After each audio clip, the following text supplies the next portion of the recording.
Hai semua, saya Divya. Hai, saya Aidil Muhaimin. Dan hai, saya Marsha. Kumpulan kami akan menceritakan serba sedikit tentang perluasan kuasa British di Perak, Selangor dan juga Negeri Sembilan. Pengenalan. Perubahan berlaku di Eropah, terutama perkembangan perindustrian. Punca British memerlukan bahan mentah yang mencukupi, menjamin pengeluaran hasil industri di Eropah. Perak, Selangor dan Negeri Sembilan kaya dengan biji timah. Strategi British, manipulasi, desakan dan ugutan dan perjanjian. Manipulasi, suasana tidak stabil di ketiga-tiga negeri Melayu, memberi bantuan kepada pihak yang berkepentingan agar dapat meluaskan pengaruh British. Perang Larut 1861 hingga 1874. Pemerintah Larut, Tengku Menteri Ngak Ibrahim membawa masuk ramai pelumbung Cina memajukan pelumbungan biji timah di Larut. Pergaduhan pelumbung Cina di antara kumpulan Li Hin dan Hai San untuk mempertahankan hak dan kepentingan masing-masing menyebabkan tercetusnya Perang Laut. Pergaduhan yang berpanjangan di Larut menjejaskan perdagangan biji timah di negeri-negeri selat. Golongan pelabur Eropah dan pedagang negeri-negeri selat meminta campur tangan untuk melindungi pelaburan mereka dalam pelumbungan biji timah. Tahukah anda, selepas Perang Larut tamat, nama Tian Pao ditukarkan kepada nama Taiping yang bermaksud kedamaian yang abadi. Perebutan takhta Kesultanan Perak. Perak mengamalkan sistem penggiliran dalam pewarisan takhta Kesultanan Perak yang diasaskan pada awal 1820-an. Mengikut sistem ini, bakal raja perlu melalui 3 jawatan, iaitu Raja Dihilir, Raja Bendahara dan Raja Muda, sebelum berhak ditabalkan sebagai Sultan. Pada akhir ke-19, berlaku krisis dalam kalangan kerabat di Raja Perak berkaitan sistem pewarisan takhta dalam Kesultanan Perak. Pertawalan Sultan Ismail. Selepas kemangkatan Sultan Ali, Raja Ismail, iaitu Raja Bendahara, dilantik sebagai Sultan. Mendapat sokongan pembesar Hulu Perak termasuk Ngah Ibrahim Menteri Larut, bantahan Raja Yusof. Raja Yusof iaitu Raja Dihilir menuntut haknya sebagai Sultan setelah sekian lama diketepikan. Tuntutan Raja Abdullah. Raja Abdullah iaitu Raja Muda tidak ditabalkan sebagai Sultan kerana tidak hadir ke upacara pemakaman Sultan Ali walaupun dijemput. Menuntut kembali haknya sebagai Sultan akibat masalah kewangan dan desakan golongan pelabur Eropah dan Cina. Mendapat sokongan pembesar Dihilir Perak seperti Datuk Maharaja Lela. Kekacauan di Perak membuka ruang kepada British untuk melakukan manipulasi politik. Andrew Clark, iaitu Gubernur negeri-negeri selat, menyokong Raja Abdullah dan menyatakan kesediaan British untuk membantu mengesahkan Raja Abdullah sebagai Sultan Perak dan menamatkan persengketaan pelumbung Cina di Larut demi mewujudkan keamanan di Perak.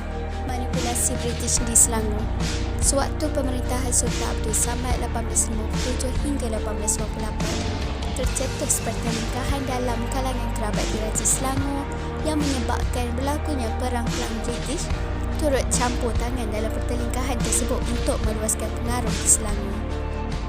Pihak yang terlibat dalam Perang Kelang tahun 1866 hingga 1874. Raja Abdullah bin Raja Jaafar memperoleh hak mentadbir daerah Kelang daripada Sultan Abdul Samad. Berjaya memajukan daerah Kelang sebagai pusat pengeluaran biji timah dengan pembukaan lumbung di sekitar Ampang dan Kuala Lumpur. Mendapat sokongan kumpulan Haisan. Raja Mahdi bin Raja Sulaiman, putera Raja Sulaiman yang mentadbir Kelang sebelum diserahkan kepada Raja Abdullah. Kemajuan perlumbungan biji timah di daerah Kelang mendorong Raja Mahdi menuntut hak ke atas daerah tersebut yang pernah diletakkan di bawah kekuasaan ayahandanya. Mendapat sokongan kumpulan Ji Hind. Gambaran pelukis menunjukkan Raja Mahdi bersedia untuk menyerang Raja Abdullah dan gedungnya di Kelang pada tahun 1894. Gedung Raja Abdullah merupakan pusat pengumpulan biji timah di Lembah Kelang. Kota Raja Mahdi di Kelang. Kota ini siap dibina pada tahun 1866 dan digunakan sebagai benteng pertahanan semasa Perang Kelang. Tunku Piaruddin atau dikenali sebagai Tunku Saifuddin dilantik sebagai wakil Sultan Selangor untuk menamatkan Perang Kelang. Manipulasi British di Sungai Ujong Negeri Sembilan. British berpeluang melakukan manipulasi politik di Negeri Sembilan apabila berlaku perbalahan pembesar Melayu di daerah Sungai Ujong yang kaya dengan biji timah. Kepentingan Sungai Linggi. Sungai Linggi merupakan laluan penting yang menghubungkan daerah Sungai Ujong dengan kawasan sekitarnya. Penguasaan ke atas Sungai Linggi membolehkan pembesar mendapat hak memungut cukai terhadap pedagang yang membawa keluar biji timah melalui sungai tersebut untuk dibawa ke Pelabuhan Melaka. Tahukah anda Sungai Ujong kini dikenali sebagai Seremban? Persaingan pembesar memungut cukai di Sungai Linggi. Datuk Kelana, Datuk Shah Bandar dan Datuk Muda Linggi saling bersaing untuk mengawal pungutan cukai di Sungai Linggi.